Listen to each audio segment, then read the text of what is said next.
अध्याय 111। फिर से साइन इन करें। यहाँ तक कि लियू युन ने भी अपने सामने विला को देखा और थोड़ा हैरान महसूस किया। ये पता चला कि जिनलिंग में सबसे शानदार विला वास्तव में भाई ये के हाथों में था। कारों को वापस चलाने के बाद युवा स्वामी और युवा महिलाएं अब और नहीं रुके। वे थोड़ी देर रुके और फिर चले गए। लियू युन अभी घर लौटा था। बगल से एक आवाज आई, युवा बदमाश, तुम जल्दी क्यों चले गए और देर से लौटे? तुम कहाँ गए थे? पिताजी, मुझे एक गंभीर मामले में शामिल होना था। क्या गंभीर मामला है? मुझे लगता है तुम रेसिंग करने गए थे, है ना? आओ आओ आओ युवा बदमाश, हम बात करते हैं। लियू युन के पिता ने लियू युन को दूसरी तरफ खींच लिया। जैसे ही वो अपनी हथेली उठाने वाला था, पिताजी, मैं अब और नाटक नहीं करूंगा। मैं अपने पत्ते मेज पर रखूंगा। मुझे लगता है कि मैं एक परोपकारी से मिला था। लियू युन के पिता अवाक थे। क्या एक परोपकारी? फिर लियू युन ने बोलना शुरू किया। बोलने के बाद उसने अपने पिता को देखा जो अवाक थे। पिताजी, आप कुछ क्यों नहीं कह रहे हैं? हाँ, कुछ कहो। भाड़ में जाओ पिताजी, क्या बात है?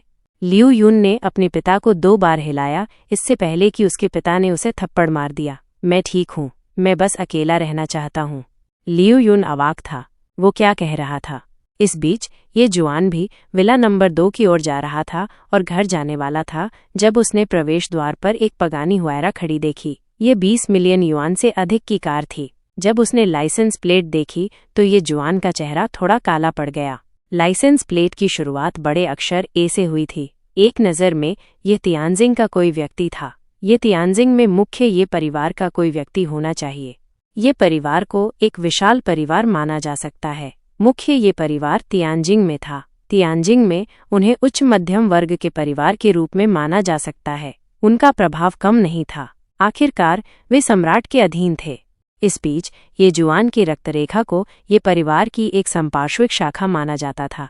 ये जुआन की राय में तथाकथित संपार्श्विक रिश्तेदार वे लोग थे जो ये परिवार के लाभों का आनंद नहीं ले सकते थे और परिवार के गुस्से को सहना पड़ता था। इसलिए ये जुआन की परिवार के मुखिया और मुख्य परिवार के बारे में अच्छी धारणा नहीं थी। जब भी वो तियानजिंग जाता था तो वे लोग उससे घृणा करते और उसका उपहास करते थे। वे उसे आदेश भी देते थे जिससे वो बेहद नाखुश हो जाता था। अगर उनकी वंशरेखा अपेक्षाकृत मजबूत नहीं होती और वे तियानजिंग से अपेक्षाकृत दूर नहीं होते तो उन्हें धमकाया जाता। आखिरकार ये जुआन को अभी भी अन्य संपार्श्विक रिश्तेदारों की गलतियां याद थीं। जैसा कि उसने इसके बारे में सोचा, ये जुआन अंदर चला गया। इस समय विला में एक सूट में एक युवक जो थोड़ा बदमाश लग रहा था सोफे से उठकर अकड़कर चलने लगा। उसकी चौथी बहन ये चांद ने उसे देखा। अब कौन सा युग है?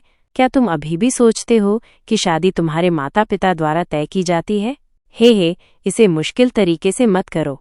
तुम्हारी बड़ी बहन की तियानजिंग में लेई परिवार के युवा स्वामी से शादी करवाना तुम्हारी पहुंच से बाहर है। कृतघ्न मत बनो। लेई परिवार तियानजिंग के परिवारों में से एक है। हालांकि वे बड़े नहीं हैं, लेकिन वे तुम्हारी संपार्श्विक शाखा परिवार की तुलना करने के लिए पर्याप्त से अधिक है। तुम्हें फायदा हुआ है, लेकिन क्या तुम अभी भी अब आज्ञाकारी होने का नाटक करना चाहते हो? मैं तुम्हें सूचित करने के लिए यहाँ आया हूँ। जब मैं वापस आऊँगा तो हम तुम्हारे माता पिता और दादाजी को बताएंगे। ये हाई के चेहरे पर तिरस्कार का भाव था। फिर उसने उपहास करते हुए कहा, देखो तुम क्या खाते और पहनते हो। अगर मुख्य ये परिवार की सुरक्षा नहीं होती तो क्या तुम्हें इतनी अच्छी किस्मत मिलती? ये बेतुका है। अगले महीने बूढ़े मालिक का जन्मदिन है। तुम्हारे पास विचार करने का अभी भी समय है। अगर तुम सहमत नहीं होते हो तो तुम बूढ़े मालिक के साथ बहस करने के लिए तियानजिंग जा सकते हो। हालांकि हे, अगर बूढ़े मालिक नाराज हो जाते हैं तो यह इतना आसान नहीं होगा। फिर तुम्हें ये परिवार से बाहर निकाल दिया जाएगा। उस समय हे, देखते हैं कि क्या तुम्हारे पास ऐसा जीवन रहेगा। फिर वह युवक खड़ा हुआ और ये वान की ओर देखा। ठीक है, मैंने अपनी बात पहुंचा दी है। मैं तुम्हें आखिरी बार याद दिला दूं। ये शब्द बूढ़े मालिक ने कहे थे। विवाह बूढ़े मालिक की मर्जी से हुआ है। अपनी पहचान याद रखो। तुम ये परिवार के बस सहायक रिश्तेदार हो। क्या ऐसा है कि तुम जिनलिंग में बहुत लंबे समय से रहे हो और मुख्य परिवार की सुरक्षा भूल गए हो? क्या तुम्हें लगता है कि तुमने ये सब अपने दम पर हासिल किया है? ये कहकर ये हाई ने उनके भावों को अनदेखा किया और बाहर चला गया। चलते समय वह हंसा। हे, गरीब गवारों का समूह। जब ये हाई बाहर गया तो ये शुआन वापस आ गया। फिर ये हाई बगल से बिना देखे चला गया और ये शुआन को हवा समझा। ये शुआन ने भी ये हाई की ओर देखा। उसे अभी भी ये परिवार की सीधी वंश रेखा का ये पोता याद था। आखिरकार वो ये परिवार की सीधी वंश रेखा के 3 पोतों में सबसे अहंकारी और दबंग था।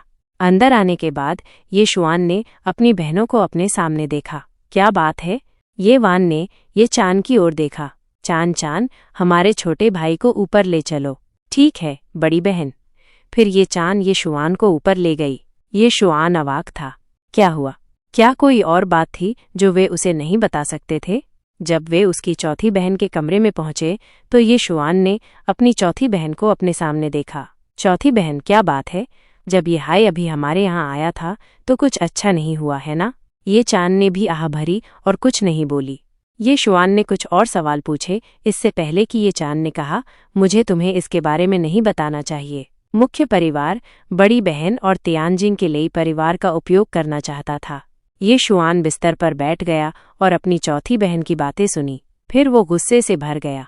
बहुत बढ़िया, मुख्य ये परिवार, क्या बढ़िया चाल है। बकवास सुरक्षा। अगर वे तियानजिंग में एक हाथ से आसमान ढकते हैं तो क्या हुआ? क्या वे जिनलिंग के विकास को नियंत्रित कर सकते हैं? वे वास्तव में अपनी चापलूसी कर रहे थे। पिताजी और माँ ने क्या कहा? ये शुआन ने अपनी चौथी बहन की ओर देखा और पूछा। कहानी जारी रहेगी।